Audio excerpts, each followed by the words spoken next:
এই আপনি কিসের স্টুডেন্ট?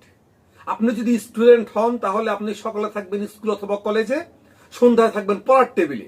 আপনি সকালেও রাস্তায়, আপনি সন্ধ্যায়ও রাস্তায়, আপনি দুপুরেও রাস্তায়, সারাক্ষণ আপনি রাস্তায় রাস্তায় ঘুরতেছেন, ট্রাফিক কন্ট্রোল করতেছেন। আপনার কি ট্রাফিক কন্ট্রোল করবার কথা?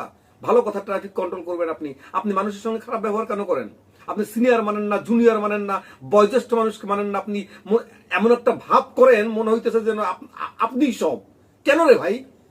আমরা কি ভাইসে আসছি নাকি এই এই বাংলাদেশে?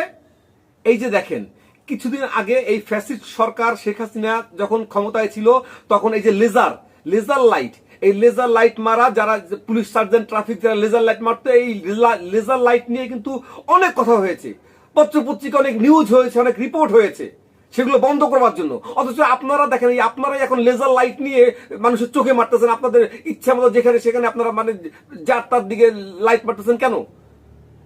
আপনারাই এতদিন আন্দোলন করেছেন, বলেছেন যে না, লেজার মারা যাবে না, এটা অন্যায়, মানুষের চোখের সমস্যা হইতে পারে, দেখতে সমস্যা হইতে পারে, অথচ আপনারাই এখন এই কাজগুলো করতেছেন কেন ভাই?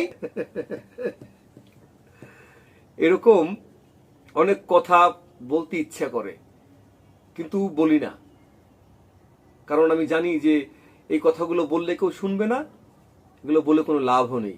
সর্বোপরি এটাই বলতে চাই যে এটা ঠিক না, এটা সঠিক না।